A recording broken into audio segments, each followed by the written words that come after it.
Yes, once again, revolutionary greetings, comrades. Greetings from wherever you are joining us.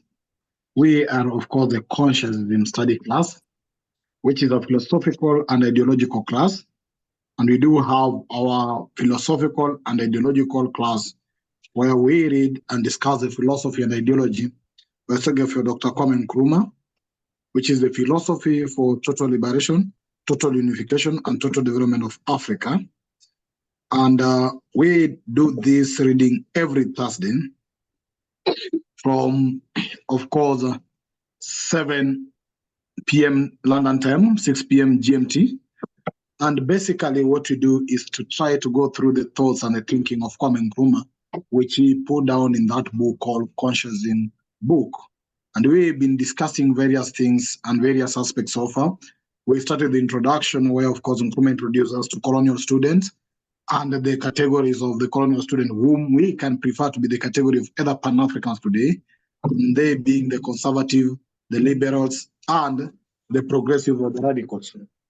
We've also been looking at the what we call philosophy in retrospect, which actually looked at the key question, which is what is the universe made up of?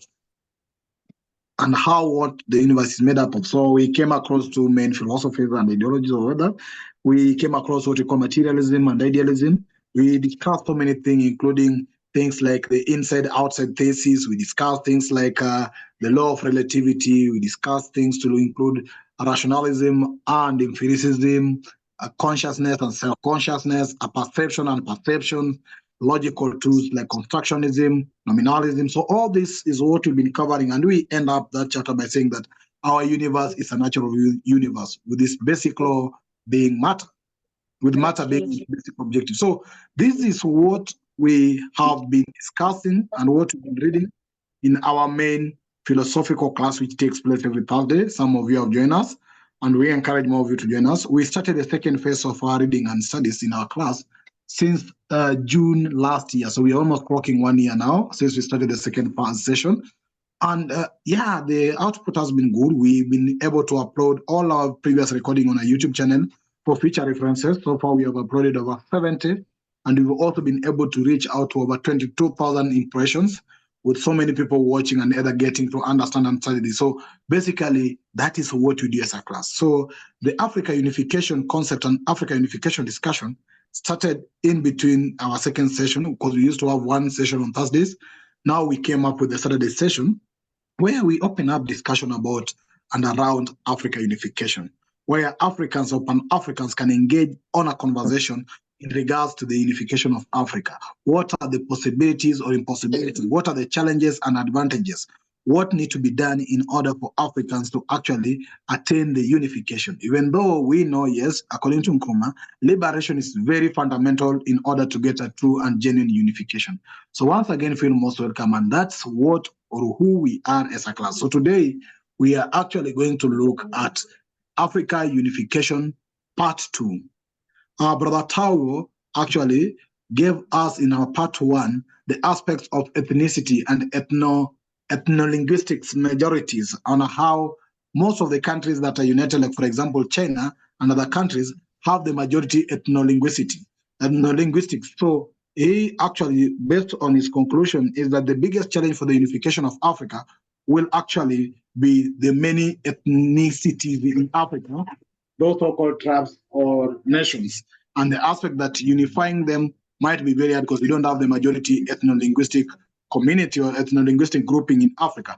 We know out of the research you've done that the Bantus form up to 30% of African population. So we are here to explore this and get just a real debate to share our thinking openly. How do you think the unification of Africa has to be attained? And what are the possibility or impossibility or what should be done in order to attain this? So basically that's our intention today. So today we'll be expounding it further to look on other aspects, check of course some of the ethnicities in Africa, the so-called nationalities, and try to wage on what needs to be done. Because the thing Nkrumah says that the forces that unite us outweigh the forces that divide us. So how we as a people, Pan-Africans, identify the forces that unite us in order to maximize on those forces in order to totally unite and avoid the distractions or the forces that distract us. So we will also be in the midst of our presentation, listen a bit to the speech of Kwame Nkrumah in regards to Africa unification on the blueprint and what was his thoughts and thinking, and how can we move to this line.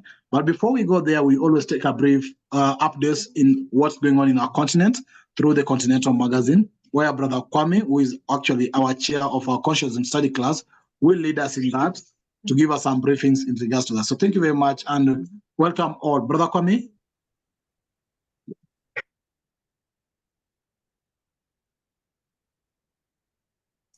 Yes, Brother Pigeon. Yes, Kenny, welcome members and take us to the updates of the continent. Yes, today's update will be brief. The reason being that I have been at a conference, a union council meeting all day. Yes, can you hear me? You have to let members know is that I'd shared with them this copy of this, so I believe they have also gone through it and they'll be able to be updated. Excellent. In that case, yes, I'll share a few things. Thanks for that. So I've been at a union AGM all day. I've just got back, so I've not had a chance to read through everything. As I had said earlier, last week, it would be nice if our brother DJP would take over this part of our Saturday presentation. The reason being that he's volunteered to lead our own magazine, and so it'd be nice if he can take this part of our Saturday session. As Brother Pigeon has been recalling the history, the Saturday sessions arose principally because on Thursdays we could not deal with the news part of consciencism. By the news part, we mean that it is our position that theory and action must go together. Now, remember that our action is that we hold the Thursday classes. That is our action. That is what we do. In the same way as centers of learning, all kind of professional centers of learning, or of professional work like universities, accountancy bodies, architectural bodies, and so on. In the same way as they educate and train people who want to be part of their professions or the area of learning. In the same way is our position that our area of learning is philosophy and ideology. That's the Pan-African heritage. And in the same way as universities hold courses, in the same way we also hold our Thursday classes. Now, our Thursday classes are, as you know, our modus operandi. We read and we discuss, and everybody's thinking is important, and so on and so forth. So coming back to the Saturdays, then, as I was saying, we could not have time during those sessions to look at what action was happening on the continent and how it promoted or denied or if you like challenged or obstructed African unification. Of course, we had assumed that unification at the time. We had just assumed unification. You see, Pan-Africanists who believe in unification don't really talk about unification with ordinary people, because we believe in it so much, we forget that the majority of Africans are not even aware of its importance. And so we sometimes fail to discuss Pan-Africanism in terms of the unification with ordinary people. And since 1966 up to date, you know, the discussion around unification has become less and less and less. And currently, as you know, the continent is dominated by liberal and conservative presidents who basically just are not interested in unification. Even those like Museveni who buy into the idea of unification, but on a regional basis, have been in office for 30 odd years and they've done nothing. They haven't even been able to unify the very region that they say should be united, because that is what they believe in. Even they have not been able to unite. Then we have the regional bodies like ECOWAS and so on, who only talk and are ready to go to war for imperialists. But when you have someone like Fuare Eyadema next door, who is imposing particular ethnic groups, view, because they are mostly in the army, on the people, ECOWAS does nothing. And yet ECOWAS is prepared to go to war, as we saw in Niger recently, for the imperialists and all such similar nonsense on the continent from the Pan-African perspective. So Saturday is meant to be a time, as Brother Pigeon was saying, that we discuss. So this is the origin of this Saturday discussion. It is principally about us having a conversation, not just online, but that we take it to the ordinary people. And hopefully, as Brother Pigeon has explained, because we are sharing the videos, we are hoping that it will generate a discussion. Just because you think Pan-Africanism or Pan-African unification is the way forward, doesn't mean that everybody believes in it. Even those like Brother Taiwo here who would like Africa to unite, is doubtful that given the multitude of ethnicities, can we really unite? And that is the position he's taking. And in fact, we are very lucky to have Brother Taiwo sharing his honest views on the way forward.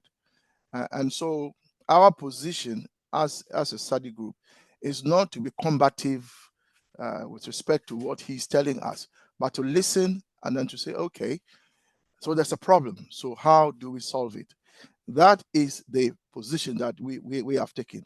So now on the news, in terms of the continent, I would just share a brief what I have read, because as I said, I haven't been able to read the entire magazine, which I normally do. I haven't been able to do that because I've been at a meeting all day. So can you see my screen, Brother Pigeon? Can you confirm? Yes, I can see your screen. Okay, good. So this is the 161 issue of the continent. And you can see a lot of illustrations on the front page. Last week's illustration was of our sister. So this was our sister. Can you see my screen again, Brother Pigeon? It's showing sister. Yes, I can see your screen. Yeah, so this is Sister Buluma, the Bena Buluma of Kenya, who lost her life in the floods. A very, very hardworking sister, championing the human rights of people who suffer extrajudicial killings in Kenya. Anyway, so going back to this week. So again, we have a lot of illustrations. So I'll go to the three stories that I've kind of read. The first one is Egypt, and basically, it's on page. The story is on page 7, and basically, the story is that Egypt has set up a militia to deal with any movement of the people of Gaza into the people of the Palestinians. Should Israel bombard Rafah, obviously they have to leave Rafah to go somewhere. And the anticipation is that if they cross over into Egypt, then it has to be dealt with. They have to keep an eye on them. So Egypt has created a militia.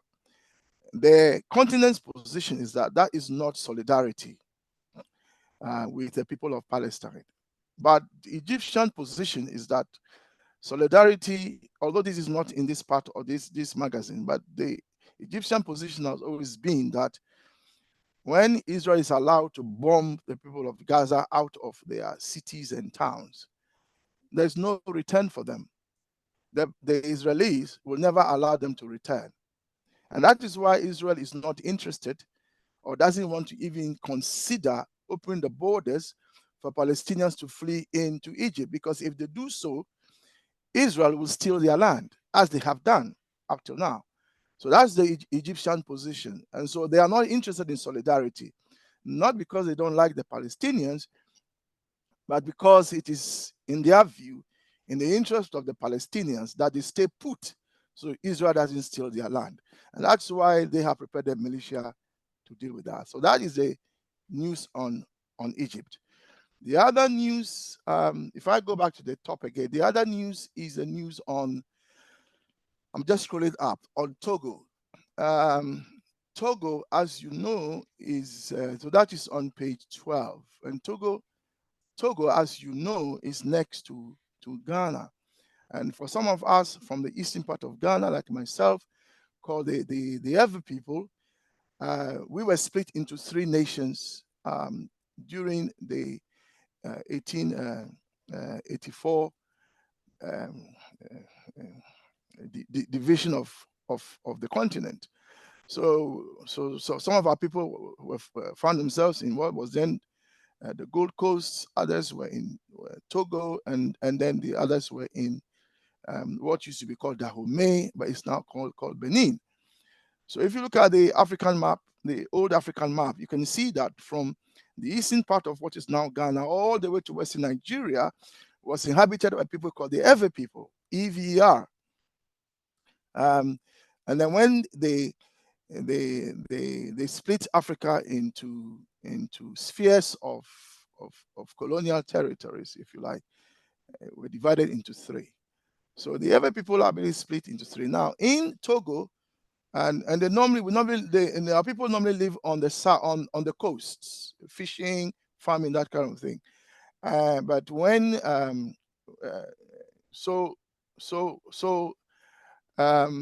Sylvanus Olympio was the first president of Togo, was actually born in my hometown called Kipando, or Pando for those who want to pronounce the name. Anyway, he was shot, as you know, by the French through Ayadema, Nassim Ayadema, whilst he was hiding in the American embassy. The Americans could have protected him, but as we know, Americans are not interested in democracy.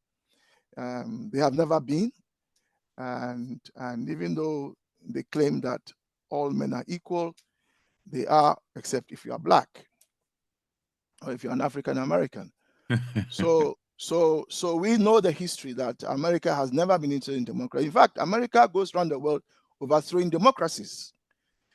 Anyway, so what happened in Togo was that the president, this elected president, was shot in the compound of the American embassy. And so Olympia was shot, and Ayadema was rewarded with the presidency. And his son, Fuare Ayadema, is now in office now. His father was there for 38 years. He's now spent 19 years in office. The army, the Togolese army, is full of what we call the Kabylie people, but we say Kabliao. It's full of them, and they control the army, and therefore they control force and the use of force. And they kill, they maim, and nobody says anything. ECOWAS keeps quiet, and so on and so forth. And the story here is that they've now changed the constitution. As you know, I've been reporting on this in our classes. So now it's happened. The parliament has now been elected. As you can imagine, the majority of the seats were won by his party, which is called the Unity, the Union for the Republic. Brother Pigeon, can you deal with that for me, please? Union for the Republic Party. They've won 108 of the 111 seats. They've won 137 of the 174 seats in the regional elections, as you can imagine. Anyway, so Nathaniel Olympio, a relation of Sylvanus Olympio, is the one that's reporting this. This is his reflection. And I read what I have highlighted on the screen. We live under a regime that has been in place for 58 years now. Don't forget that when Faure Nasingbe succeeded his late father in 2005.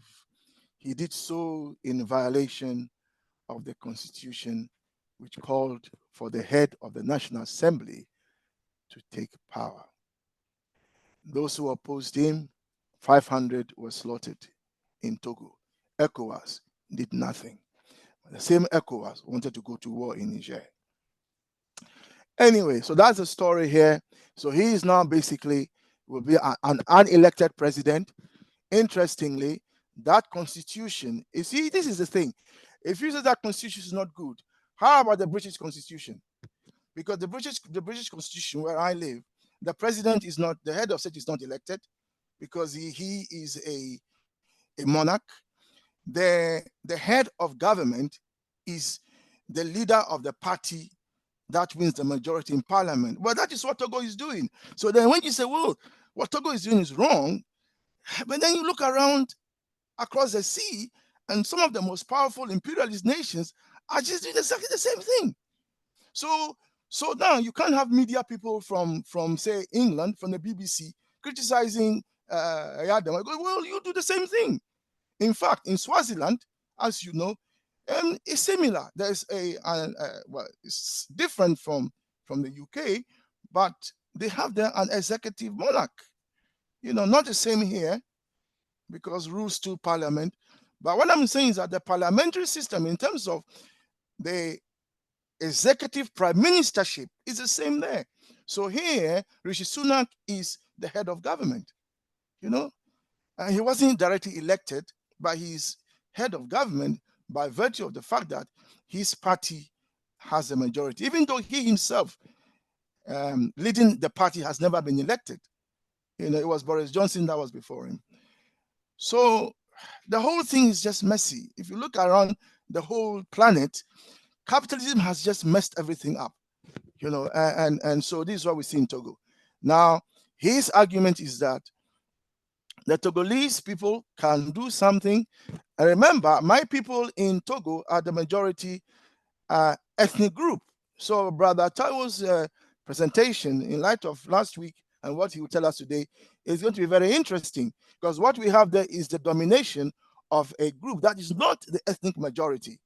You understand? They're about 26%, and the Ewe people are about 42%. So they're actually the ethnic majority, but because the armed forces is controlled by a smaller ethnic group than them, they control power. Now, the French obviously were behind this making sure that those from the north were in the army. I mean, Ghana was the same. In Ghana, the police was at the time dominated heavily by people from the north. You know, remember that during colonial times, the northern people were never sent to school. It is people in the south that went to school. Nigeria, similar in Nigeria, and so on. But when it came to the armed forces, the imperialists made sure that they filled them with people from the northern part who hadn't had so much education, so they can control them.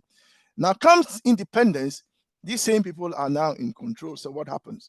So now they have power, you know, power of coercion. And then what can you do? You know, you can't fight bullets with hands and bodies. You know, you've got to fight bullets with bullets. But what if you don't have the bullet? So this is the issue in Togo that this is. I've gone to some length because remember that the purpose of our discussion of the news is for us to put things in the context of the forces that are either advancing African liberation, unification, and development, or the forces that are retrogressing African liberation, unification, and development. And clearly you can see that what the news is telling us is that democracy as practiced on the soil and outside really is not, as it is now, it's not advancing African unification, because all the presidents and the liberal or conservative, even the monarchs, are not interested in the welfare of the people. So that's what that news is telling us, and that is why we are looking at the news. Now, the last one I'll report on, because that's how far I got, is Biden and Trump. Now, interestingly, again, you see, this is the thing. In America, Donald Trump, I'm reading from the screen, Donald Trump, the incumbent Republican, lost. Almost immediately, conspiracy theories enthusiastically endorsed by the losing candidate himself, Donald Trump, alleged that the vote had been stolen in favor of Joe Biden, a Democrat. And as you know, Donald Trump never accepted that he lost. And later on, his people stormed the Congress, as you know. So it's not only in Togo or Ghana or Kenya or Uganda that you have presidents who refuse to say they've lost. You know, there's a saying in our Ghanaian language that says this. So Mensa is a third-born son. So when a woman has 3 sons in succession, one after the other, the third one is called Mensa. So when you hear the name Mensa of someone from Ghana, you know why they are called Mensa. When it's a woman, or when she's a woman, she's called Mansa. So we have Mansa for a woman and Mensa for a man. Now there's a saying in Ghana that there is Mensa everywhere, you know, meaning that human beings are the same. Wherever you go, you can find women giving birth to 3 sons in succession where they have more than 2 children. And it is not limited to only Africans. If you go to all ethnic groups, you will find that. As long as women are fertile enough and are having children. As you know, not all women are fertile and not all men are so fertile. So that is the second news, the last news I will dwell on. The time is 7:31, and I shall end there for the news. Our reflection should be, how do these things feed into the promotion of African unification? And on the other hand, how does it serve as a challenge for African unification? And the same way as Brother Taiwo has drawn to our attention, I mean, we are grateful to the brother. He's done some really serious research and has shared them with us last week.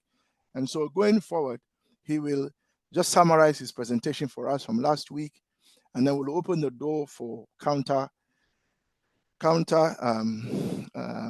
views. But when we say counter views in our class, we don't mean a pugnacious view or a combative view. We don't fight our brothers and sisters. We love them for what they do. We may not agree with them, but we're not going to fight our own brothers, or even do some people do, you know, even kill brothers and sisters just because they disagree. You know, in Constantism, we respect every thinking. Even if you are a liberal and a conservative and you want to share your view with us, we will listen. You know, that's we are a philosophical and ideological group. And so that is why we listen to all views, even though we disagree with them. And we'll tell you why we disagree. So we will hear Brother Taiwo summarize his presentation. I believe he's here. Is that correct, Brother Pigeon? So then he will summarize his presentation from last week, and then he will. Brother Kwame? Yes, and then he will. Yeah, Brother Pigeon. And then we will come with counter views, not counter in a pugnacious sense. I think Brother Pigeon has prepared something of an ethnicity. I will say my view based on his scientific methodology and what I think is a problem with his scientific methodology. Not to say he's wrong, but to say that, has he thought about this or that? So that is how we want to approach this. Because what he's saying is true. It's not that what he's saying is false. The fact is that even in Ghana alone, do you know how many ethnic nationalities are in Ghana? How many ethnic groups are in Ghana? Just Ghana alone, the neo-colonial territory called Ghana. I mean, that's just Ghana. I mean, just imagine Togo, and then you've got Senegal. I mean, so what he's saying, I mean, Nigeria. I mean, there are whole ethnic groups in Nigeria that are a nation in themselves. And so you can talk about the Yoruba nation or the Igbo nation, and so on. And so what he's saying is not false. It is something we have to consider. I'll pause there, Brother Pigeon. Thank you. Thank you, Brother Kwame, for Brother Kome, for your presentation. Of course, I'll approach this presentation in two ways. One, I'll do a rough summary of a brief of our African setup in terms of nationalities.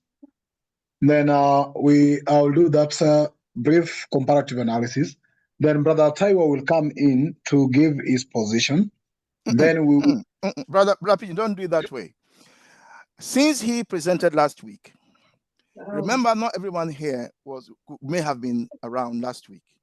So I think it's good for us to give him the chance to not to give another whole presentation, but he should give a summary view of what, yes, a recap of his message. Remember, this is part 2, where we then have a discussion. And then, Brother Pidgin, you can come in with your presentation. I will, as I said, interrogate the science. I'm sure other people here will also have different things they want to say. But I think we need to listen to him again. But what do you think, Brother Pidgin? Okay, so let him proceed. Brother Taiwo, basically what you're asking you is to try to give summary of all the research you presented and what do you think in yourself, or what you think is part of the recommendation you can put forth. Brother Taiwo, please, feel most welcome. Yes, thank you. Good evening, comrades. Good evening. Good to see everyone again. Yes, brother. Good evening. Good evening. Peace and Pan-Africanism to you. Yes. Okay. I'm glad everybody can hear me. So we are all, I think, on the same page that we would like African unification for a variety of reasons, which have been enumerated. And clearly, the rest of the world is cheating Africa. Those who had more capable military might, they came to our continent, they enslaved us, they colonized us, and they are still colonizing us today through neo-colonialism. And of course, the natural thinking is to believe that once Africa unites, it will be much more difficult to take advantage of us, and that makes sense. What we then have to consider is what has been preventing Africa unification all this time. And so the approach that I took was to say, okay, let us look around the world to see the countries that are doing very well and what are the common traits amongst these countries that are doing very well. And the countries that are doing badly, what are the common traits that we can see about these countries that are performing poorly? And what we find is that the countries that are doing very well, they have something called low ethno-linguistic fractionalization. In other words, they have a majority ethno-linguistic or racial group. So that is what all of the countries that are doing very well have in common. And in the same token, the countries that are not doing very well, they have high ethno-linguistic fractionalization. In other words, they have no majority ethno-linguistic group. Put another way, countries that are doing very well, there is political autonomy for a self-determined group, you understand? So that's really the way to couch it. They have political autonomy. And it's easy to understand why that actually makes sense. As comrades, we always want to lean on the ability of a community to protest, to rise up to protest power that is being abused. It turns out that it's very difficult to have that protest amongst disparate groups, but it's easier to have people who have the same in common, language, ethnicity. It's easier for them to have consensus and to agree to protest. We all actually find, if you go through all of these successful revolutions in history, you find that each society that has a successful revolution, typically they have a majority ethno-linguistic group. So, and then of course, this ability of a people to sort of want the same things regarding political outcomes, because they're not contesting with other ethnic groups. It's really the same people and they want the same things. And so they don't have to worry about, whether there's another ethnic group that's contesting for power with them. So they tend to now have better demand on their politicians, on their elites. They're able to focus on meritocracy. because they don't have to worry about voting for someone of a different ethnic group. They only worry about voting for candidates amongst their ethnic group. So they look for the best candidates. And when the candidate is not doing very well, they're able to get together to protest. Also, they don't mind paying higher taxes because it's really for the benefit of the same people, themselves. They're not paying taxes to fund the welfare of ethnic groups or people that have different cultures from them. So this is a pattern we've seen. And so the countries like Nigeria, like Kenya, like Uganda, and many other African colonies, former European colonies, we find that these countries, democracy really can't work because there's no majority ethnic group in those countries. And so democracy looks like the ethnic groups are competing for power. And so naturally, everybody wants a leader from their ethnic group. Inherently, because there is a fear that a leader from a different ethnic group might treat them worse than a leader from their ethnic group. Even though all the other leaders are behaving badly, there is this subconscious fear that you prefer a leader from your group because a leader from a different group might treat you worse. So this has led to instability, lack of public goods provision, poverty, and so on and so forth in many African countries. Such countries that are unstable, that lack good governance, they can't form alliances. If we want Africa to unify, it's difficult for these countries that are unstable to then come together to have the presence of mind to actually create an alliance and to have unification. Also, for the same reason that in each of these countries, there's nothing called unification because of these disparate ethnic groups where there's no majority.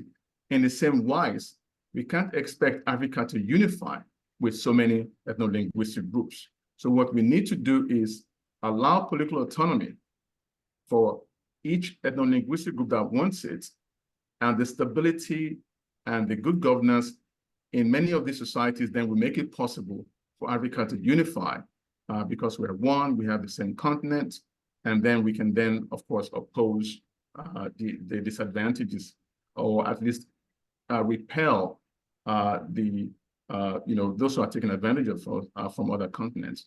So that essentially is the summary, that we need to focus on first achieving self-determination or political autonomy for Africa's various ethno-linguistic groups. And once we have that stability then makes it possible for us to form alliances and to unify. And I'll give more examples during this discussion. So let me pause there as a way to summarize my last presentation. Thank you. Thank you, Brother Taiwo. Of course, we went extra mile to try to look at those ethno-linguistic comparative analysis and try to check on various countries and how they are represented ethnically. And basically, we look, for example, at a country like China, which of course you had shared also before, where we realized that they actually have over 56 ethnic groupings. And we realized that, of course, the largest, which is the majority ethno-linguistic community, is the Han, and they form, of course, 91% of their community. But that do not stop the aspect that they have other ethnic groupings. And therefore, I think we also look further on the modalities on how they control the lesser ethnic groupings in order to still attain unity within the same country, which is also something we need to learn on, and how to leverage on that in order of unity. So we checked that a bit. We went to, of course, these are their in terms of their statistics, some of their population. Like you see now, the Han is close to 1.2 billion, and the population of China is close to 1.5. So actually, it forms the bigger 91% of the community. But that do not actually take away some of these communities. We also did a bit analysis on India, and we realized, of course, India also have some major, we call them major linguistic families. Of course, the Austric family. We looked at the other communities or families like the Dravidian family, the Sinot family. But generally, this aspect makes sense that the language is spoken and their dialectic number is in hundreds. In 1961 census, it was around 1,652 languages. It can tell you They also composed of huger languages or ethnic groupings, close to 1,000. And we realized that out of this, only 23 languages together accounted for 97%. You see, so out of 1,600, only 23 accounted to 97%. And of course, they have been listed there. Then we went ahead a bit to look at the USA, and we realized that as USA, of course, there were categories of what you call federally recognized tribes. There were around 571 as in the listing of those who are coming from different variations. You check like 571 Indian tribes in the US, either the Aborigines or the originals, there are 228. We went further a bit to check the listing, for example, in Alaska. And in Alaska, this is a very important aspect. The Alaska Native Claims Settlement Act of 1971 explain how the Alaskan Native villages came to be treated in this way. So they had actually close to over so many communities, but they came up with this. They are around totaling to 231. Those are the list of this community, and the list can be found online. So we realized even US had so many so-called tribes, but there is a way how they find the mechanism to unify them. We went to Europe a bit and checked that out of the total of Europe of some around 740 million, as per 2010, close to 90% or some 650 million fall within large three branches of Indo-European languages. And this, they include, of course, the Germanic languages, which include the Danish, the Dutch are here. You find the Faroese. There are some of them, the Saxon are here. You find the Swedish are here. Then even go extra mile, you look at the Romans, of course, they have the Romania, Catalan. These are groupings that make up part of the Europe. They have the Slavic, the Bulgarian, the Czech. We have the Greeks forming around 12 million, the Albania, Armenia. So they also have some aspect, but realize that there are few majority that then form up the total aspect in terms of their community. So this is also what we check on Europe. We went in US, we did Russia a bit, and Russia also we realized that in Russia, which is also part of Europe actually, there are so many ethnic groupings, and these are the counting in terms of the continent of Europe according to Joshua Project. We have a number of people groupings, which is close to 1,959. So these are part of what we realized in terms of outside the Africa. Of course, in Africa, we realized that the Bantu form almost 30% of African community. And then we went extra mile to try to look at the Bantus. I don't know if you can see my second screen, if possible, on the West Atlantic. Can you see it? Or I can do another share? Yeah, we can see it. Yeah, so we went to check on the composition of African in terms of the communities. And realized that Africans in terms of community are actually composed in close to five major aspects. We have the Niger-Congo groupings that compose of the West Atlantic. You have the Wolof, the Seren, the Fulani, all belong to one, but you realize that they're not in the same countries. So they've been divided by these states. We went to check the Mande, which belong under the Niger-Congo groupings. They're the Mande group, where we have the Soninke, the Malinke, the Mano. We went to the Gur, and we have another groupings of we call them, these are still under the Gur. There's the Kwa, where we have, of course, so many grouping here. Maybe you can see your community part of it here. But you realize that these are the main branches, subdivisions or subgroups. But you realize these people have been divided in different countries, but they belong or share almost same origin. So we looked at them a bit. We went further to look at the Benue Congo, another grouping under the Niger Congo, and all these are the grouping involved there. You can see some which you know. There's the Adamawa Eastern region. We have the Cham. We went further to look at another grouping called the Afroasiatic. So we have the Niger Congo and we have the Afroasiatic, where now we have the Hausa, we have the Wajang, we have the Bolewa, Angat, Miriam, Montol, Sura. We have the Kotoko group, which are the Ngala, Buduma, the Kuri. So all these people actually belong to Afroasiatic group, despite of where they actually be found within the continent. We went further to, they have the South Cushitic Oro group, which is under Afroasiatic group. We have the Khoisan, of course, the Sandawe, the Hassa. We have the Chari Nile group now, another group, where we have the Eastern Sudanic, including the Nubians, and all these groupings you get here, the Nima, the Marit, They have Central Sudanic, the Bongo, the Baka. So we have the Nilo-Sahara, which is another, the fourth group, where we have the Shongai people, the Maba, the Runga, the Nimi, the Kama, the Ganza. Then you have the Niger Kordofanian group, which also have all these people. So we tried a bit to look at the groupings, the major groupings of Africans. Then now you get the Bantus.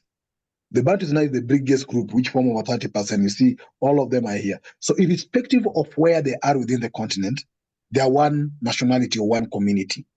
So all these we are trying to do to check on the setup of African in terms of their setups and their nationalities, and how we might find a way to actually identify the unifying forces to see how this can work for us.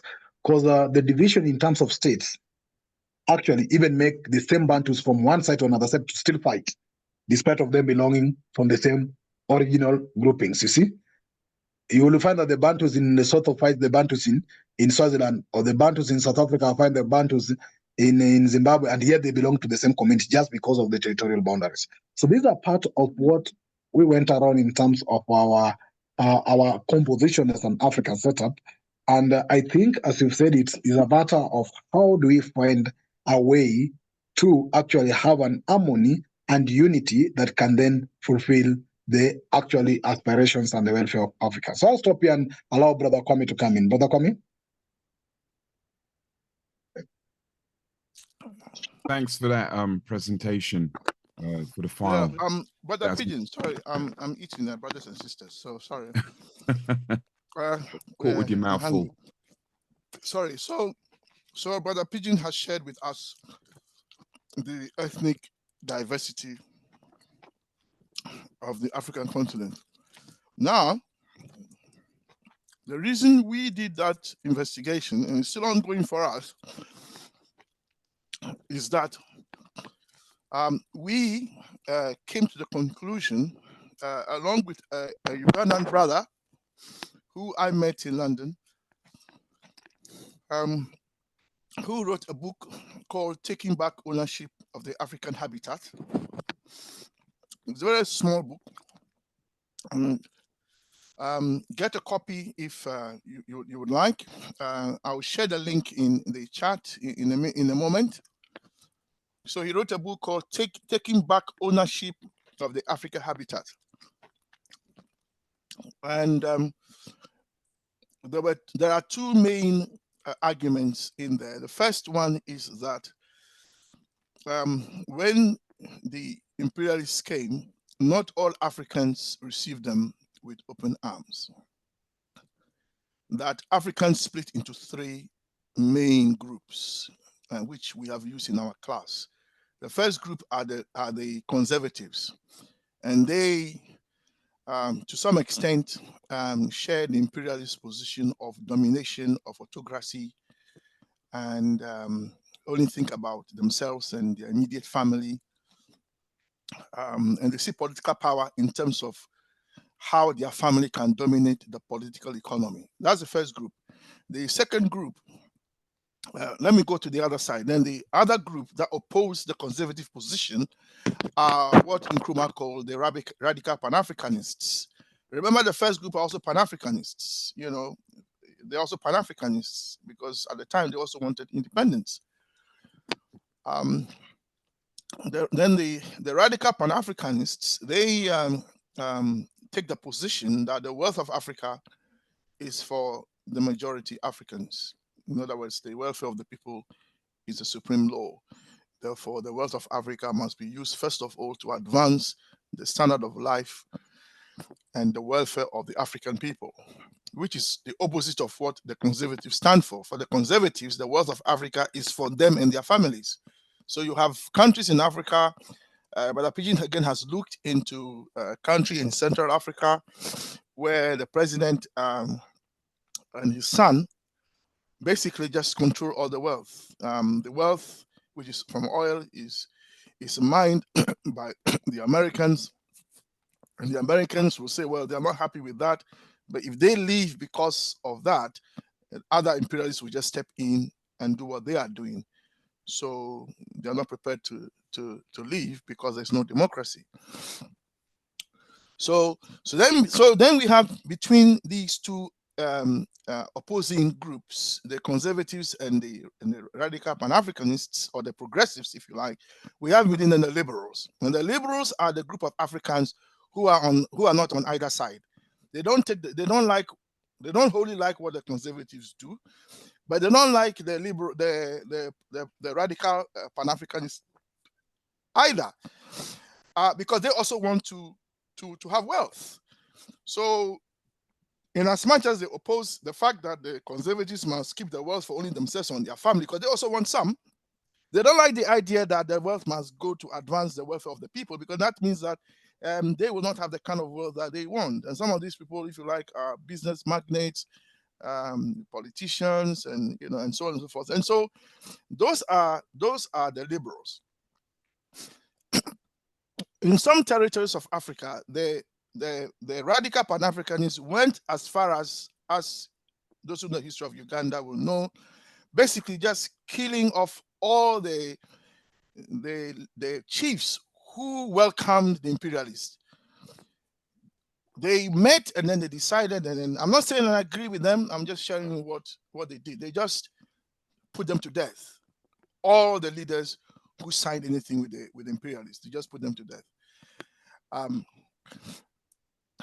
So you have that situation. So those are the first argument. That's the second argument, and this is where Brother Taiwo's research for us is interesting. The second argument in the book is that actually the unification of Africa must not come from the new colonial territories. In other words, if we want Africa to unite, if we look to the neo-colonial territories and boundaries that the Europeans left, which our leaders endorsed. Remember, Nkrumah started with the territory of the Gold Coast and expanded it to include the north, which wasn't part of the Gold Coast. It was called the Northern Territories. Then he included what you call Transvolta Togoland that Olympia was fighting to say that they should join Togo at the time, but my parents, so my forefathers, voted to join Ghana under the British rule, because they said that they wanted independence, and they didn't like the French, so they preferred the British. Anyway, so that is the second argument, that the unification of Africa must not. It's even difficult, may not happen if we rely on the current neo-colonial boundaries and the leaders that are helped by imperialism to stay in office and dominate the continent for all kinds of reasons, and that the way to overthrow the neo-colonial territories democratically, although they are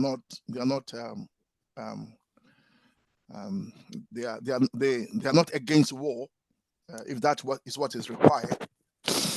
That it is for the nationalities themselves, those that Brother Taiwo calls the ethnic fractionals, if you like, all the nationalities.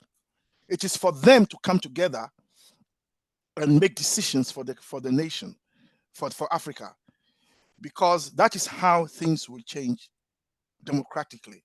So in other words, if you take a territory like Kenya, forget about the president, forget about the armed forces, forget about all those formal institutions that imperialism has put in place that has been inherited by the new colonial territories. What the nationalities of Kenya must do is to call a meeting amongst themselves, and those meetings must be attended by the stools and the skins, by which we mean the traditional authorities. And it is they who must decide, for example, that this is the kind of Kenya we want. And then they give orders to their sons and daughters. So for instance, President Ruto is also from a nationality in Kenya. However powerful you are as a president, when your traditional authority calls you for a meeting in the palace, in the traditional palace, you can't say no, because you also belong to a family. So you have to obey and go. So they then having made a decision, now give orders to their sons and daughters in the armed forces, in the executive government, in the legislature, and say, look, this is the kind of Kenya we want. We want you to abide by our will. And if you don't, then there'll be traditional sanctions. And it is that kind of confrontation between the traditional nations of Africa and the neo-colonial nation. Out of that confrontation will emerge the kind of Africa that we think will come. That is the argument in the book, which is why we found it interesting that Brother Taiwo looked at the nationalities and thought that actually it is precisely because they are assuming that they can't unite. You see, but we looked at the same nationalities and we argued that he argued, and I agree with him, of course, that actually because sovereignty is held by the people, unlike those who believe in divine right, who believe that the king is king by virtue of the will of God. The Republican state. This is why the UK is not a republic. I don't know whether all of us are familiar with that argument. The UK is not a republic because it believes in monarchy, and a monarchy cannot have a republic, because in a republic you can't have a monarch or a queen, because republics abolish monarchy and they abolish hereditary rule. And so who is the king in a republic? It is the people, and they share that kingship.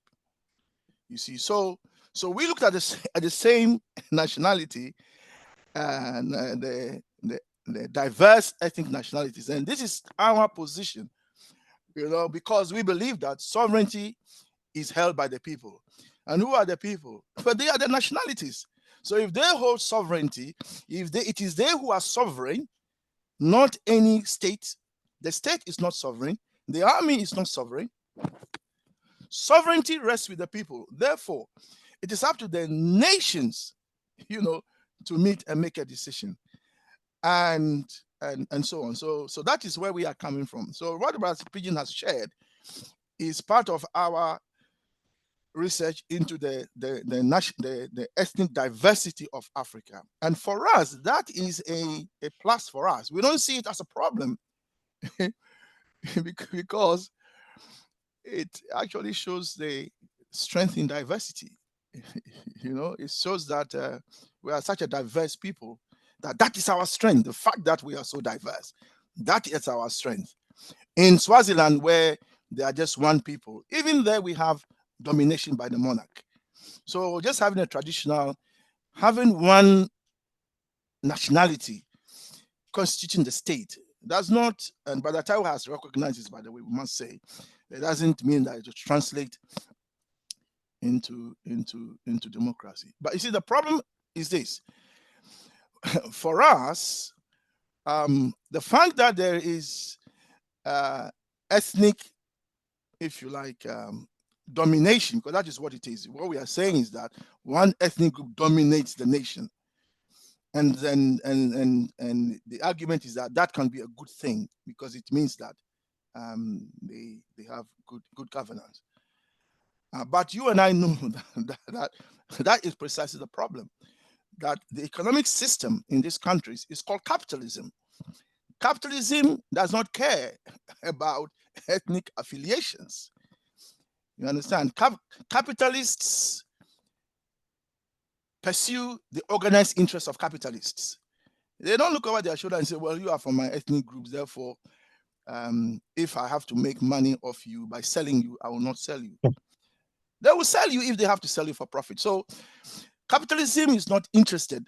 Nkrumah used to say that, here's one Nkrumah saying, that capitalism knows no law beyond its own interests. So if it is in their interest to use the ethnic majority of the nation to advance the interests of capitalism, they will do that. If it doesn't, they will put it aside and even support a minority in office if that is what will that is what will advance their interest. That is the nature of this beast. It is a beast. It doesn't care It is not interested in tribal and ethnic affiliations. It only is interested in profit. You understand? And let's remember that even in Africa, we don't have a powerful capitalist class. You know, the capitalists we have in Africa are just appendages of foreign capital anyway. You see, so they will bamboozle if the nation is working their interest, then they're happy. So that leads us to this point. If it is a case that there is stability in any capitalist state in terms of ethnic domination, the conclusion is that it is working the interest of the capitalist class. That is why they've left it alone. That is the economic rationale. Now, I've just tried to share our view on Brother Taiwo's presentation. Now, let me go to what I want to address, which is the scientific position. But I think I've spoken a lot, so let me pause so others can speak, and then I'll come in. Brother Pigeon, is that okay? Then I can come in with the scientific position because I'm just trying to share Brother Jack Alessio Oita's book, which I'll put in the screen, and then comment on your research. Thank you. Okay, so let me get to Brother Nkrumah Kapra. Yes, please. Yes. It's been up for a while. Yeah. Yes. Good afternoon, everyone.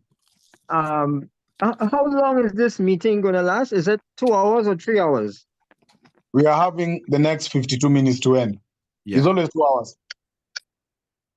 Okay. All right. Well, I want to comment on unity and what true unity is about, right? But let me make these comments first. We are not oppressed because we are Nigerians, Ghanaians, South Africans, Trinidadians, Togolese, Yoruba, Igbo, Ashanti, etc. We are not oppressed because of that. We are oppressed because we are Black people, period. Yep. We are all Black people. Let this be a uniting force. And that is what Black nationalism is about. Forget all the ethnic groups. They don't exist. The ethnic groups is like you have a family and you have 10 children, so all of a sudden you're a tribe. That does not make any sense. And we have to be very careful who really created this tribalism thing, because tribalism is not African culture. It's not part of African culture. I can tell you that. Now, let us go into what true unity is about. According to our ancient Black ancestors, because that is the culture that I practice, Kemetic culture, ancient Egyptian culture. True unity can only be forged when each and every one of us is motivated and encouraged and developed to perfect our character. In other words, if you have people about the place that indulge in jealousy, tribalism,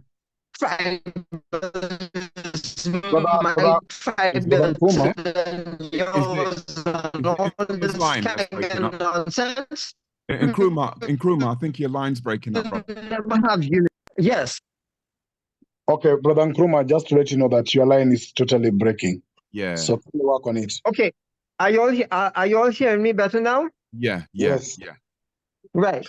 So what I'm saying is that true unity can only be realized when each and every one of us are motivated to perfect our characters. There will never be unity as long as people thinking about their tribe better than the next tribe and this and have all these negative emotions like the hatred and the jealousy and the anger and these things. So we need a culture that is going to program our spirits differently to get rid of all of these negative things. And then is when you will see true unity coming about. In ancient Africa, a man did not commit himself to his wife, and a woman did not commit herself to her husband. they committed themselves to becoming God on earth, meaning to perfect their characters.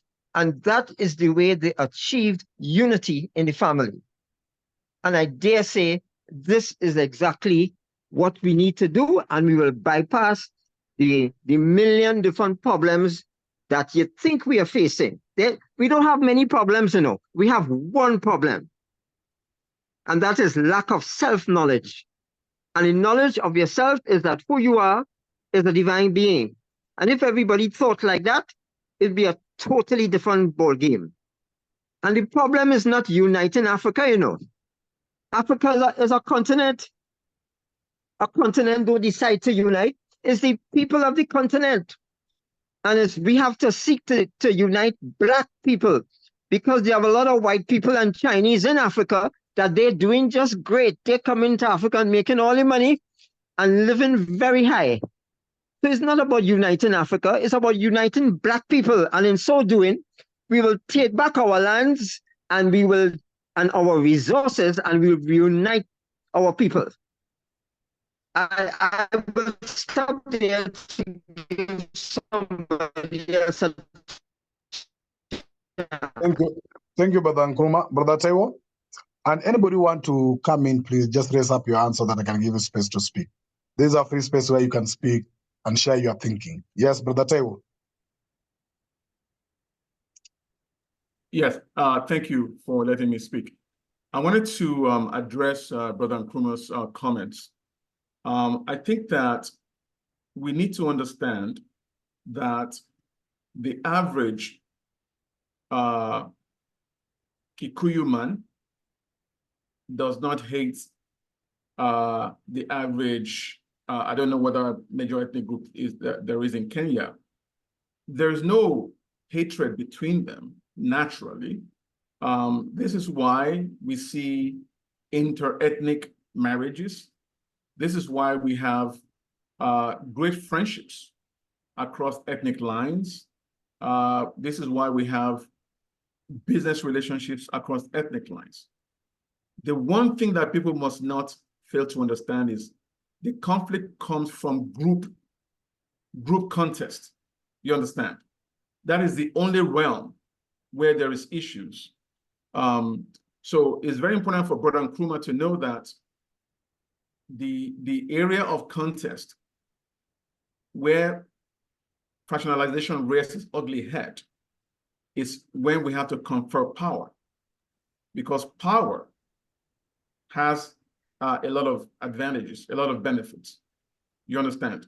So the average ethnic group in Africa doesn't hate the other ethnic group. But when it comes to power, it becomes a group contest. That's why you don't want inter-group contest. You want the contest for leadership, for political leadership to happen within the said ethno-linguistic group, okay? Then they will choose the best leader. They will also protest bad policies, okay? And there will be stability. Let me give you an example. Dubai. Look at Dubai, for instance, okay?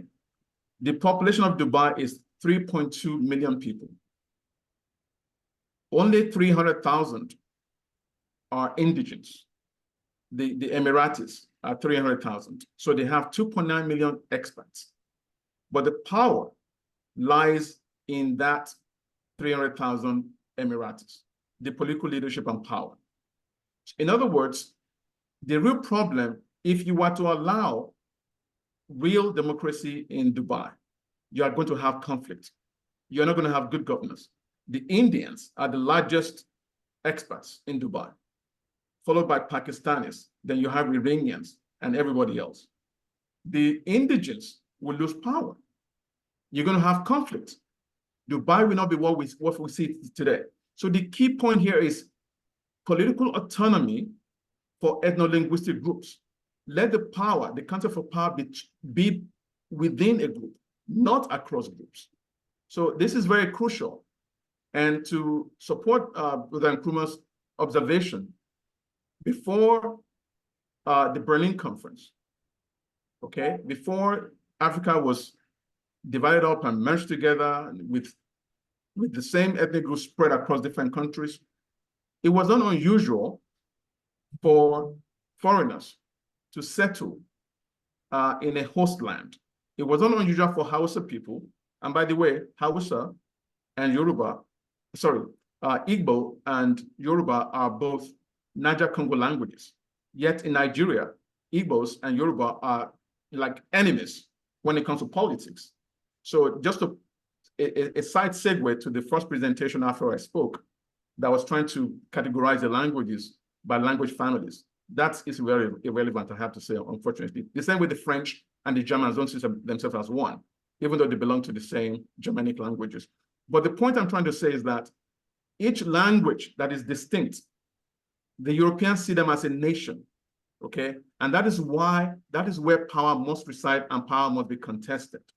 But it does not stop the Yoruba and the Igbo from being friends, from intermarrying, from having economic collaboration. It doesn't stop that. It doesn't even stop security alliances.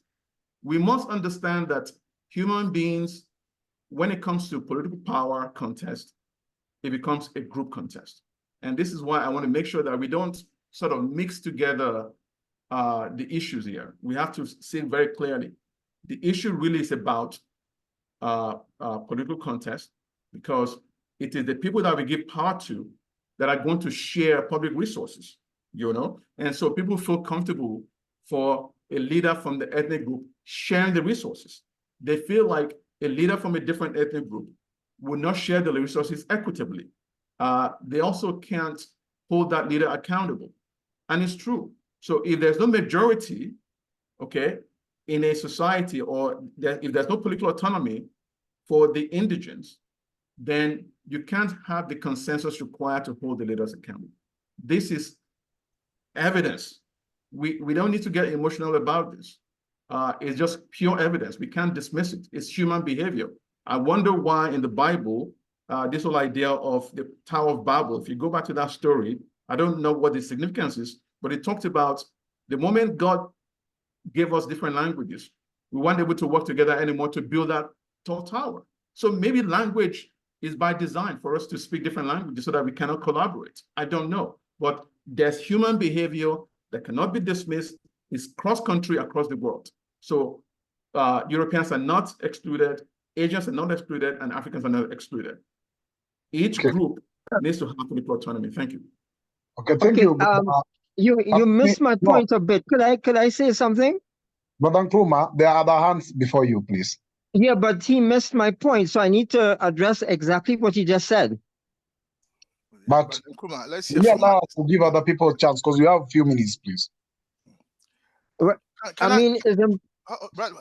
Nkrumah, please, I think let Brother Pidgin do the chairing as he is. But remember that here we are sharing. We are not contesting each other in any way. I mean, one of the things we want out of this discussion is maybe we arrive at some kind of consensus. I think that's important. So let others also express their views. Let's hear from as many people as possible, and let's come to some kind of consensus. Yeah. Thank you. You'll have the chance to address what Brother Taiwo has said. Let's remember, this is our class. If we like, we can go to part 3. If we feel there are more to discuss, it's okay. Okay, thank you, Brother Kwame, for your intervention. Yes, Brother Nkrumah, we will give you a chance. As we are saying, we are not here to approve or disapprove who is the best or what, but how do you arrive towards that direction for concessions? So permit me to give Senator Morgan from, of course, Zimbabwe, to share his thinking in regards to this. And I think, Brother Senator, in regards to being in this political power for some time, that the politics becomes an issue here in terms of people not agreeing on political power. Having been, of course, a senator still in Zimbabwe at that time, how do you see the political power becoming the biggest division? Because as Brother Taiwo is saying, we can relate and interact, do businesses, talk. But when it comes to political power, like in Kenya here, one tribe or one ethnic community unite with another ethnic community. Like, for example, a clear example in Kenya, since 1963, all those who have become the head of government in this country, like presidents, have been only 2 communities out of the 47 communities.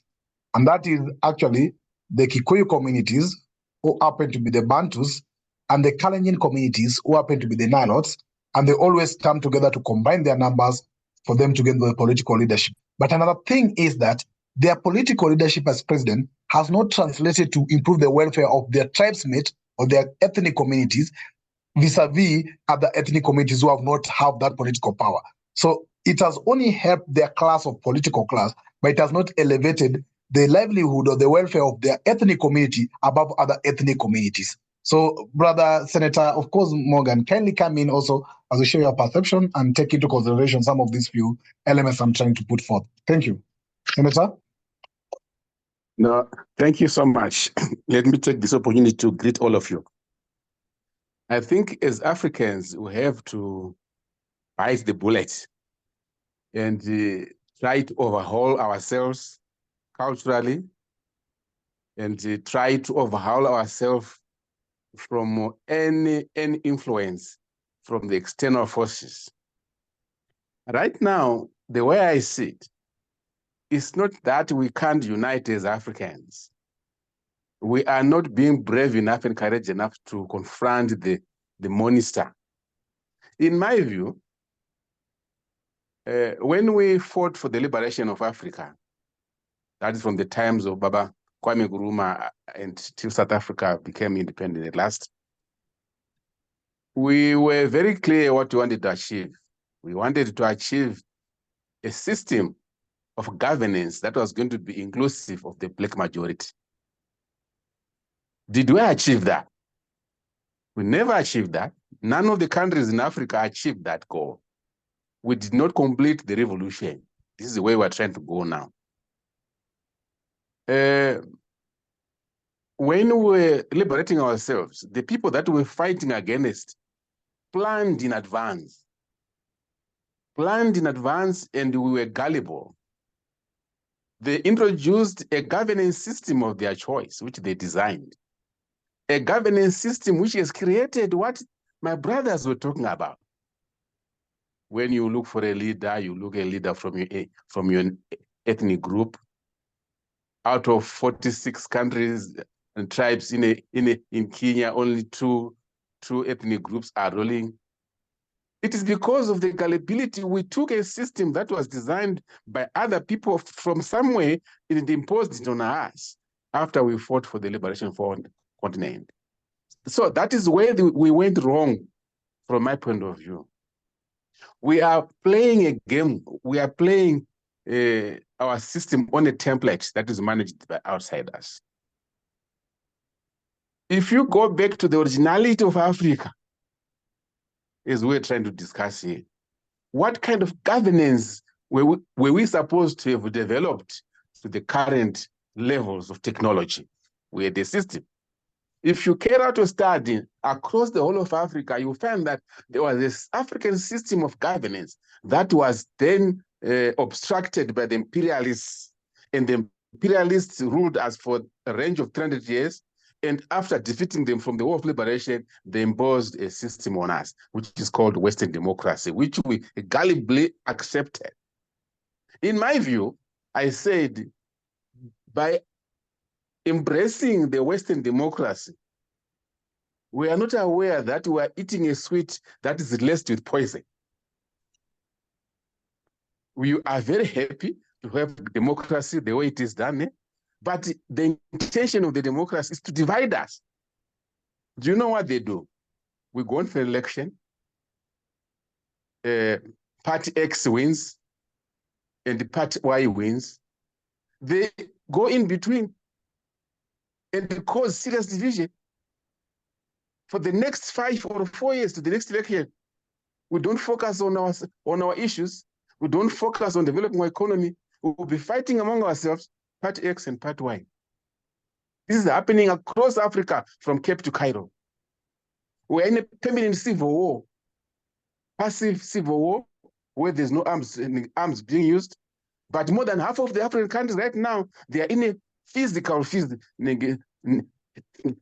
civil war in which they will never focus on developing the economy of their own people. They'll be fighting amongst them because of the system that we adopted of governance, which has no culture from African point of view, which is not original with us and which don't have an identity with. So in my view, the bullet that I'm saying we must bite is to discard the Eurocentric governance system and develop an Afrocentric governance system. Researchers must go on the ground. Our social scientists must work on it. All people from Cape to Cairo, Black people, must work on an Afrocentric governance system. A system of governance which will give us the right to elect a leader, but that will leave us united. Currently, we elect a leader, but we are left divided. And this is the design that was done by the Western world so that they would perpetuate neocolonialism in Africa, so that Africa will never become totally independent, so that Africa will never gain true freedom. It's because they'll be manipulating us. We are still under, as Africa, the auspice of our former colonies, the auspice of the World Bank and IMF, the auspice of America. They are still controlling us because they set standards for our governance system. If they can set standards for our governance system, which therefore are a moving target, you will never achieve the goals that they've set for you. You can ask yourself why Africa is so poor. You can ask yourself, are we intellectually challenged? You guys have gone to school with whites. You've done better in schools. So where is the problem? The problem is we are riding in an operating system that we're not in control. We must develop our own operating systems in Africa of governance in every sphere. Let it be economy, politics, environment, social, everything. It must be developed on the basis of an African ideology, African identity, African originality. This is how I see things happening in Africa. So we need to continue discussing these things, continue to exchange these views.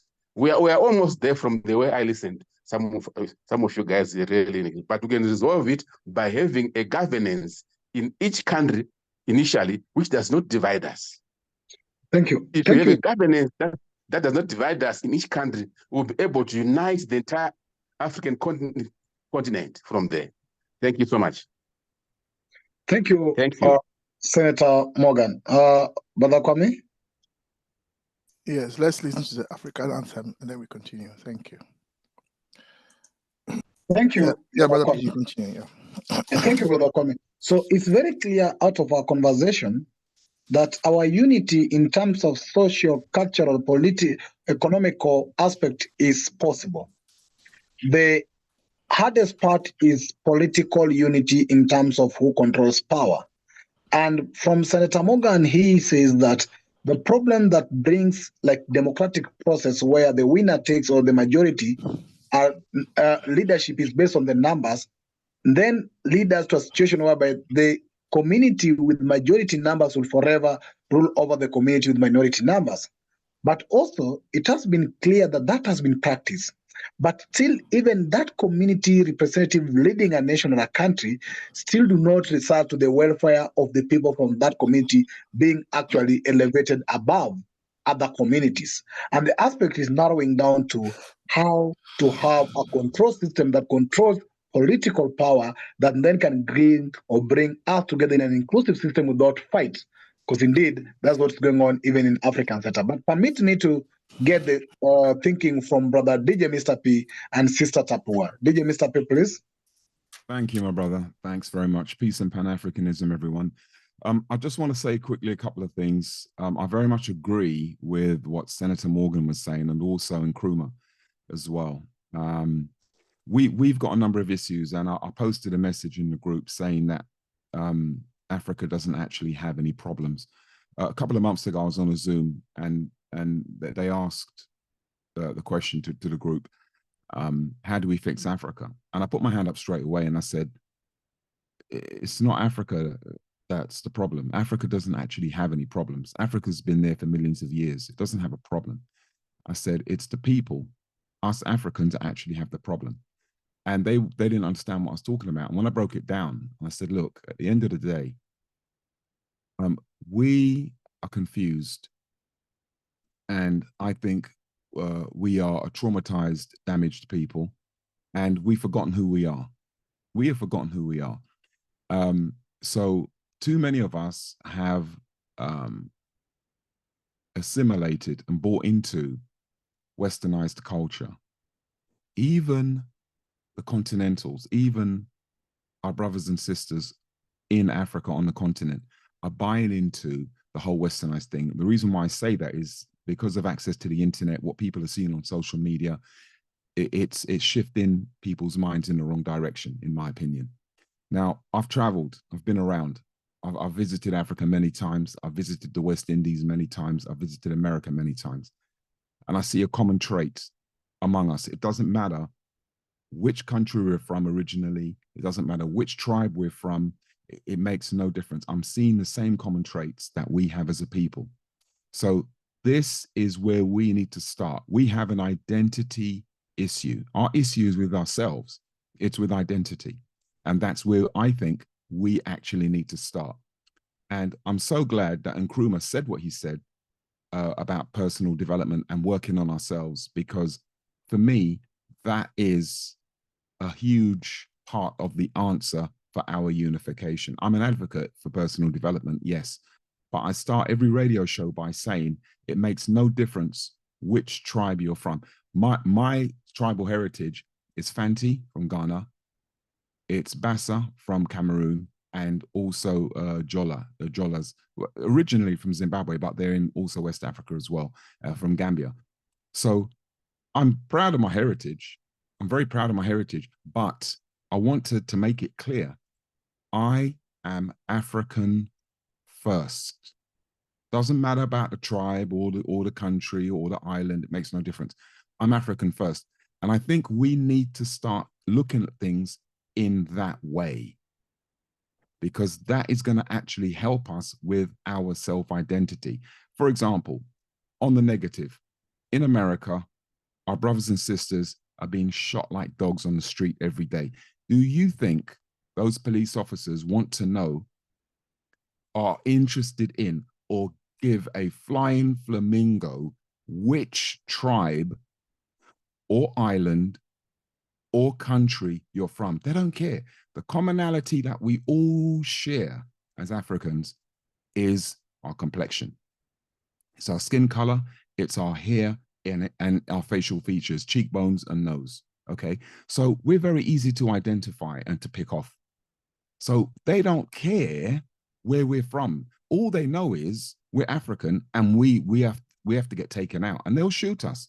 So let's look at that, spin it around, and use that to our advantage. Yeah, we are all from different tribes and mixed up and blended and whatever, but the one unifying factor we have, we are 9 series DNA. No one else on the planet has that. Let us use what God has given us to our advantage. And I yield. Thank you. It's also direct.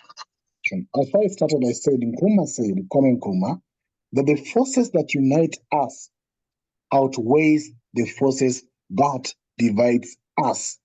It's a matter of us identifying the forces that unite us in order to actually use it to actually prosper as a people.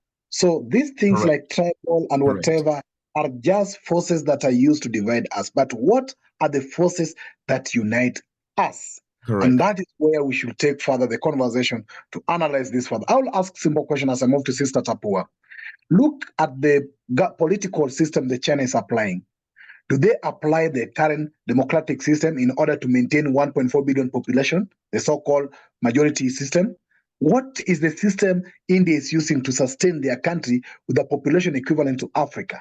And how do we learn out of that in order to be able to actually accommodate a population of this setup in same population, despite of the ethno-linguistic representation as majority? Sister Tapua, can you come in? Hello, everyone. Thank you very much. I think I'm going to start from where I am, and that is in Zimbabwe. When we're talking of unity, the word unity acknowledges that there are different parts that need to work together to form something for whatever reason. So we have reasons why we should unite. because we were divided to be exploited. But we also have reasons why we need to start right from where we left off. Because in the Zimbabwean context, Zimbabwe went to war. We were very clear of the things that we wanted. We wanted to be treated fairly. We wanted to have a system that acknowledged who we are. We were dealing with our identity and identity issues. However, after the war, what we've ended up with is a system.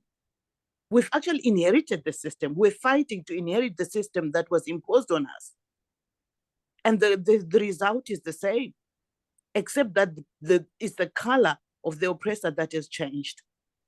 We have a situation, for example, where an MP is elected in a region, let's say the eastern region, with maybe he used to be called a king, but because of the British system, you couldn't have a king and the queen, so they're called chiefs now, right? You have the chief. The chief has elections in his area. Someone is elected, and that person is not answerable to the chief at all.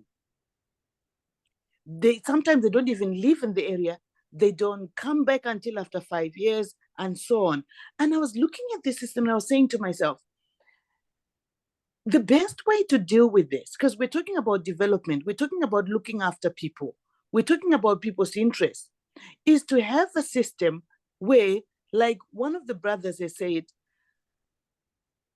we go back to the person or a group of people who have got a genuine interest in the area, not just majority or what have you. It doesn't matter, because all groups are important. All groups have a contribution to make.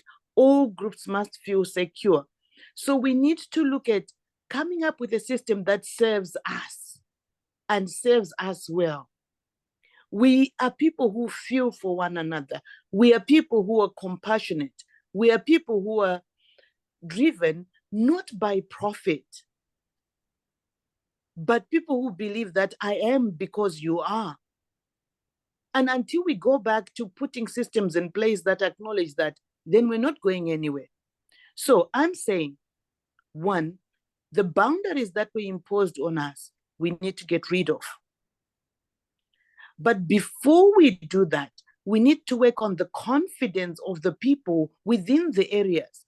Because like someone was saying, we have a situation where the internet is telling our children how to behave and is feeding us information. One of the newspaper that was published, the one that we referred to at the beginning, one of the things that shocked me in that paper was the French TV channel wants to buy the most dominant media house in Southern Africa, and it's run on the lines of Fox News, sensationalizing things and so on. We will definitely lose the battle if we have not worked from the ground up. We need to work on people's confidence. We need to work on people's grouping. People have to go back to finding their history, to acknowledging who they are, to knowing more about ourselves. Because if we don't know anything about ourselves, we'll be swept by anything. So if we're going to get Africa to unite, we need to first of all work on the different peoples in the different groups to feel confident, and to actually say democracy as it is propagated by the Europeans does not work for us. Because there will always be someone who's an outside.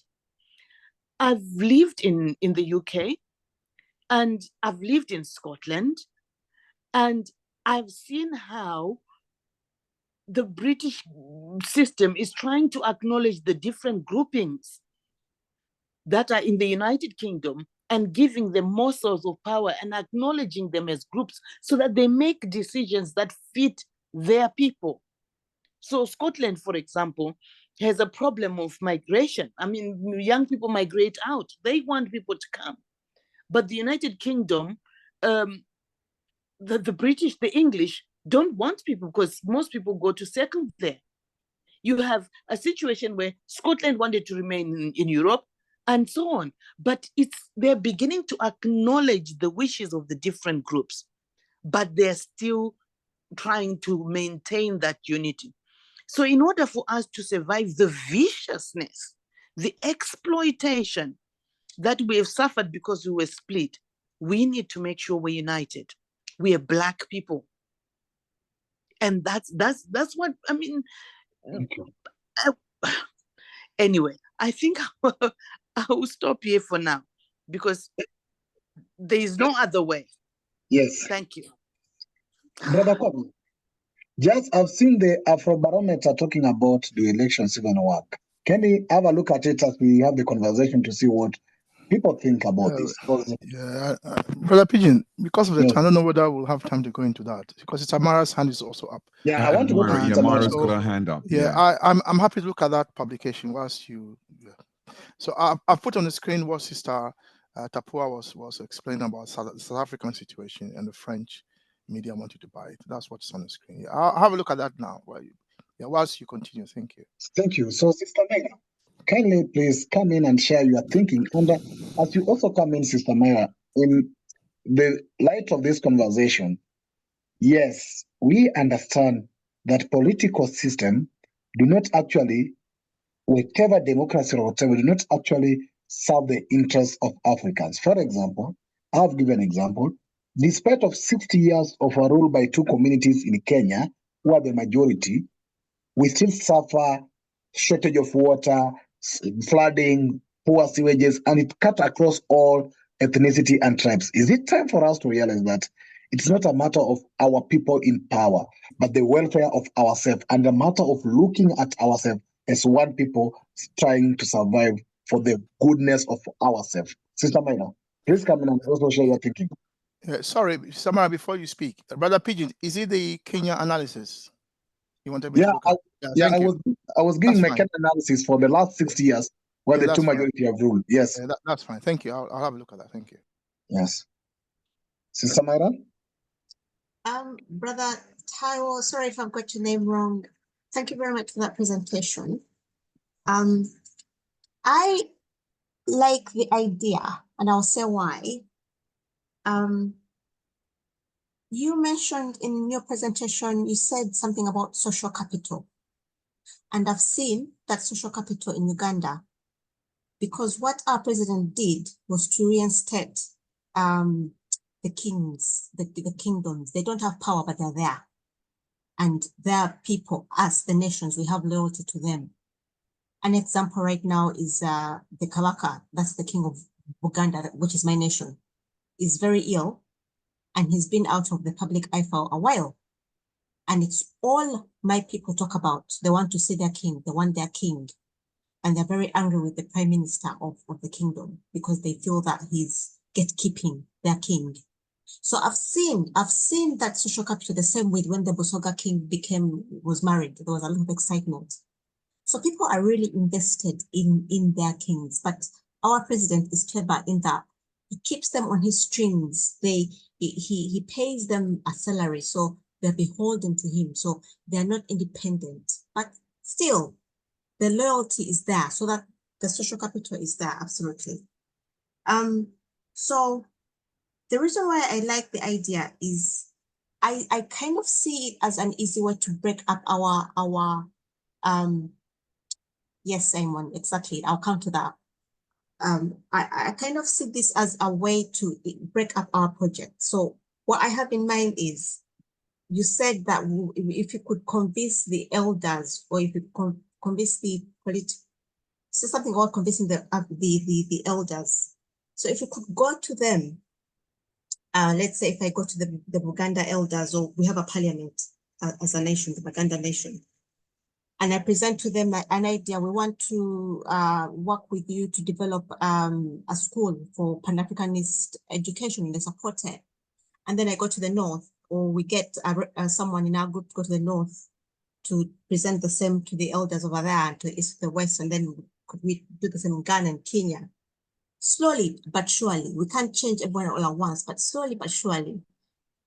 Talking to the nations is a way to break it up, make break up a bigger problem into small portions so we can go and meet each nation one at a time. If you see what I mean, it will be difficult to preach our word to the whole mass, but talking to nations kind of breaks it down for us, right? So that's one advantage I see. Then at the moment in Uganda, we have a group called the Umbrella News Network. It's a very well-oiled machine, but at the moment they're just on media. So they don't have a political movement yet. But they are advocating for federalism, which the way they define federalism is if the nations go back to where they were, they actually in the north, the Baganda in the central, the Ankole in the west, the Gisu in the east, and so on and so forth. That's what they are proposing for Uganda. So the spirit is kind of there already. But they're not saying that each nation go on your own and good luck. No, they want go have your nations, but let's have one overarching government and one army. So there's unity. There's also something of unity there, right? So you can have in your own nations, you'll have issues that you run for yourself, but also have a one overarching government that will bring us all together. So that we are still all Ugandan, but we come from different nations. The challenge, which I think Brother M1 has posted in the chat, is yes, for example, we have these kings, and even though they don't have power, there are small things that they could be doing, but they're not doing anything. So that means that and if you see their lifestyles, they're really plugged into the capitalism system. They're enjoying the money. They're not thinking about let's raise our awareness. Let's raise consciousness. Let us start a school that teaches the true history, not the one that was taught to us by the white people, but our true history. Our true history as it really is, by our own writers, by our own thinkers, Nkrumah, Nandu Debere. There are very many thinkers. They do none of that, and that really annoys me. So the challenge would be to also talk to them and teach them about Pan-Africanism and teach them about African-centric ideas so that they can then join us in the fight to awaken the people, because they're really plugged in and they have the social capital around them, but they're not using it. So that's a challenge. They are there. I'm sure also where you come from, your own nations, you have chiefs, maybe you have kings, but are they doing anything for the people to awaken the consciousness? No. Well, at least in Uganda, I'll speak for Uganda. They're not. So the challenge would be to also buy them in, to change them to our side as well. And will they? That's the challenge. What if they don't? Okay. Okay, Sister Myra, thank you for that. Brother Taiwo raised an issue. It's not even more of the system, but the proper governance. Because no matter, as I've indicated, no matter the community that has been ruling in our countries, we know, have it really changed the welfare of our people? And as we as a class push for the unification, the purpose of our unification is to advance the welfare of our people. So, Brother Kwame, we have 8 minutes to go. I'll bring back the chairship to you as you guide towards the end of this. Then we'll see what to do and maybe take other concerns. Yeah, thank you, Brother Pigeon, for a job well done. We're always proud of you, brother, and we love you very much. So it's clear to me and to us that this conversation must continue. So if it's okay with everyone, we'll have part 3 of this discussion. Precisely because we are discussing what we wanted to discuss on Saturdays, which is African unification. And we are so grateful for Brother Taiwo for joining our class a week ago, and then putting a challenge to us and saying, look, I want to listen to you, brothers and sisters, and if I think you are making sense to me, I will stay. If not, I will go away. And I said to him, Brother Taiwo, but if you see a woman you want to marry, you can't just say to her, I'm going to give you 3 questions. If you answer them correctly, I'll marry you. If not, then I don't want to marry you. I was saying to Brother Taiwo, you date her. Well, even if she answers the questions, you still have to date her, and study her character. Brother Nkrumah talks about character. And then after maybe about a year, that will give you enough time, 6 months to a year, to then come to a conclusion whether the woman is yours or not. So please don't just leave us because we haven't answered your question. But anyway, very nice. He agreed to do the presentation for us, and he did it. He did that last week. And did you all notice what he was wearing? Very African, very traditional, very nice. So we are really grateful to Brother Taiwo for actually indirectly and maybe directly kickstarting the real debate that we had been looking forward to, and for which we have put together a paper called From the United States of Africa to the United Nations of Africa. Now, incidentally, some of us talk about about we as Black people. Brother Nkrumah mentions it, Sister Tapua mentions it, Brother DJ Mr. P mentions it, and in my language we say that we are, to use the words in my language, Amayibo, meaning that we are the Black people. So when people like Brother Nkrumah saying that we should see ourselves as Black people initially and use that as a point of solidarity, actually he is tapping into something very traditional on the African soil, which is that meaning we are the Black people. And it's on the basis of our exploitation on account of race, skin color, and class that we have been exploited. And if you add gender, sex to it, then you see even the women being exploited even more on the continent. So I think we'd like to thank you all for being part of this discussion. And I think it's great to have this discussion. I propose we have part 3, and that brother Taiwo will join us again. Brother Fukoa, who is not here today, we gave him about, was it 5 weeks, brother? 5 weeks, 6 weeks, when he did a series of presentations for us on the secret government that is controlling Africa. He went into depth, and all those videos are on our YouTube channel. I mean, if we had been uploading our YouTube channels, Brother Pigeon, for the last 10 years, gosh, how many will we have? Thousands. Yeah, no, brothers and sisters, thank you so much. Brother Nkrumah, we'll have part 3, so come back with your arguments. This is a discussion amongst brothers and sisters who love Africa, who love one another. We're not fighting each other. We are doing the African thing. What is the African thing? We listen to one another. We listen to each other. You know, as people have said here, we don't. My partner is in fact, brother Joseph will be pleased to know that you know, I married from his country. You know, is brother Joseph here? Yes, brother Joseph. I've never told you before. I married from Grenada. So I have family in Grenada, even though I've not mentioned it to you. So, brother, we are brothers, you know, and so on and so forth. And we have no problem. You know, Sister Ida here is a Ghana. Sister Ida here? Sister Ida here is a Ghana. Yeah, he's from the Ghana people. Yeah, I'm an Eve. Brother DJ Mr. P is a Fanti. You know, Nkrumah was an Nzima. Brother Pigeon here is, brother, are you a Luo? Is that correct, Brother Pigeon? You're a Luo, correct? Yeah, brother. But you see, it's a Luo. Sister Myra is from the land of the Kabaka, and his Katikiro, you know. And you know, look how beautiful it is. We're having, and brother Taiwo himself is a Yoruba. Come on, look at the beauty of us having a conversation amongst ourselves, and we are all Africans. That is just beautiful. And yes, it is political power that is causing the problem, and we know why, because it's part of the new colonial state, and the new colonial state is the problem.